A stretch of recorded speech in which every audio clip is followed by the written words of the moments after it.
Today I'm going to be giving my Con3 persuasive speech on shopping online versus in person due to COVID-19.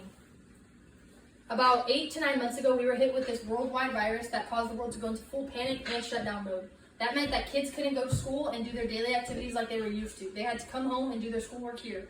Parents couldn't go to work and work like they used to. They had to come and work from home. That could have meant that they got their hours cut and possibly brought home less money per week. 9 months ago, shopping in person was the normal and natural thing to do. But today, shopping online has been seen to be the easiest and the most safest route that we can take. So stop and think. You have a list of things that you want to go buy, right? So you text a couple of your friends, possibly your favorite cousins, right? You choose to go to the mall and buy all these things. You're passing new faces, you're laughing, you're joking. You got everything you need. It's a good day, successful. Well, the next morning you're waking up feeling horrible and under the weather. You can't move your body, you can barely breathe. So you decide to go seek help at your local hospital. Well, luckily when you get there, they haven't reached max capacity yet like a lot of other hospitals. One being Fresno. They've reached their max capacity, which means that they can't take any more patients in. That makes it very dangerous. COVID-19 has caused an uproar and a large shortage because of the lack of workers. According to the Pew Research Center, the lack of workers is due to the economic fallout. 25% of people say that at least one person in their household has lost their job. 46% of low-income adults have had trouble paying off their bills, and 32% have had trouble paying off their mortgage. This pandemic is worldwide, which means that it is relevant for everyone listening to this right now. Hopefully, by hearing and retaining the factual information that I have provided in my speech, it can help you all become a little more aware of the dangers one can face by leaving the house to do the simple things such as go get food, go get groceries, or even go hang out with friends or family. To further inform you all on shopping online versus in person, I made sure to get all my evidence from trustworthy websites. Throughout my speech, I used 9 different websites. Here are the 4 main points that I'm going to focus on. The first one being the government, which they passed 4 acts that can help citizens in very helpful ways. The second is the death rate. So there's a very low death rate and a very high survival rate, but that doesn't make a virus any less scary or deadly. The third one is scamming. Everyone knows that it's dangerous to order online because of scamming, but that's why I'm going to be giving you 5 ways to avoid scammers. The last one is hospitals. A lot of hospitals have reached their max capacity in many areas, which means that a lot of people will be left to die or become seriously sick. The government has helped citizens both monetarily and with their health by providing restriction. One current restriction that we are going through right now is the 10 p.m. curfew. If you are out past 10 p.m., you can get a ticket. So the first act is the Coronavirus Preparedness and Response Supplemental Appropriations Act that was passed in 2020.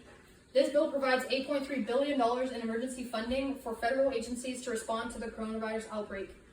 Developing, manufacturing, and procuring vaccines and other medical supplies. So basically forking all their money into vaccines that can possibly help us. Grants for state, local, and tribal public health agencies and organizations. Loans for affected small businesses. So you may hear constantly support your local small businesses. That's because they don't have nearly as much money as these big businesses that are allowed to stay open. Evacuations and emergency preparedness activities at U.S. embassies. Humanitarian assistance and support for health systems in the affected countries.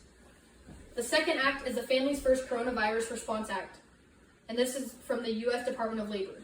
This helps monetarily and requires certain employers to provide employees with paid sick leave or expanded family and medical leave for specified reasons due to COVID-19.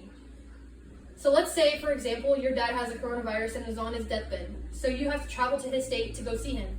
Well, they have to pay you for up to 2 weeks or 80 hours just for that leave.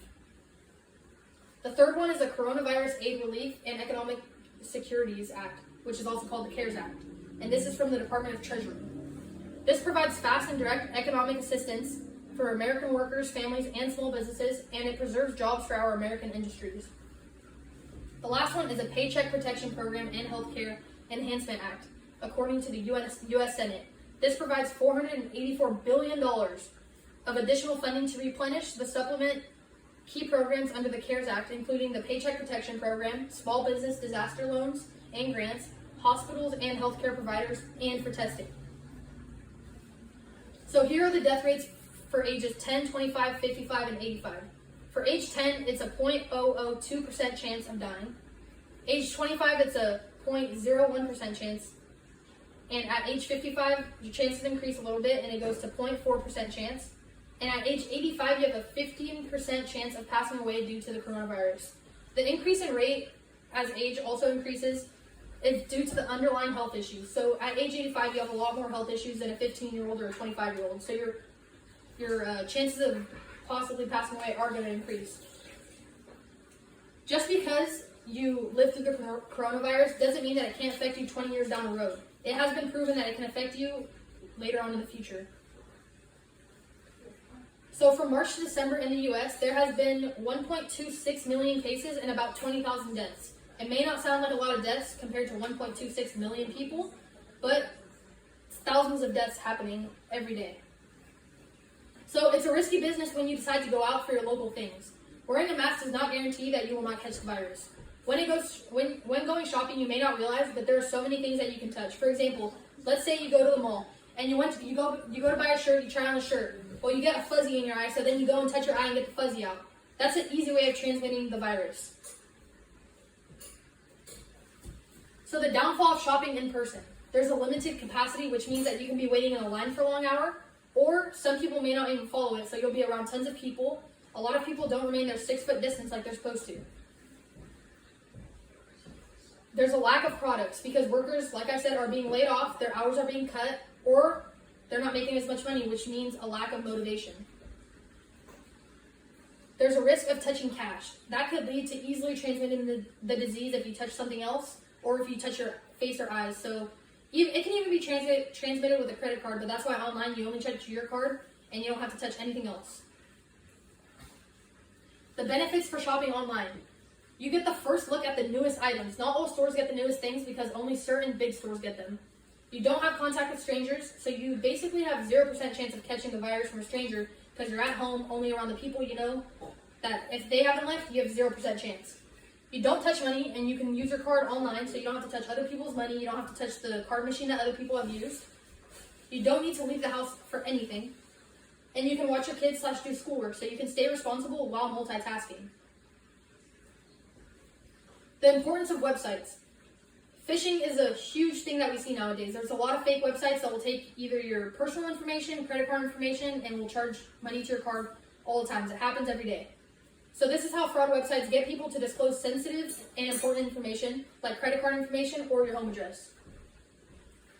Here are 5 easy ways to avoid scammers. The first one, you have to look at the URL. Checking the URL can help you decipher whether a website is real or fake, but you have to know what you are looking for. Second, check connection security indicators.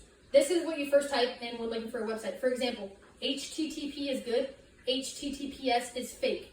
Don't use that. Third one, view certificate details. Every website, if you go to more information, they will have their certified details. And if they lack information, you know it's not a real website. Fourth, look for trust seals. These are used to give websites more credit. So at the bottom, if you scroll to the bottom, it kind of looks like sponsors. You can click them and it'll take you to their website. Look for those as well. The last topic is the max capacity at hospitals, according to Sean McMinn. Many hospitals have reached max capacity due to the amount of people that are struggling with coronavirus. For example, Fresno, California has reached the maximum amount of people that can be hospitalized because of the coronavirus. This goes to show that there are many people that have to go a further distance to get help. Reaching max capacity has led to the government providing more money in order to help and even build more hospitals so that they can continue being helped. China was one of the first to build a hospital in very few days, and the US saw it as a good idea, and so we started doing that as well.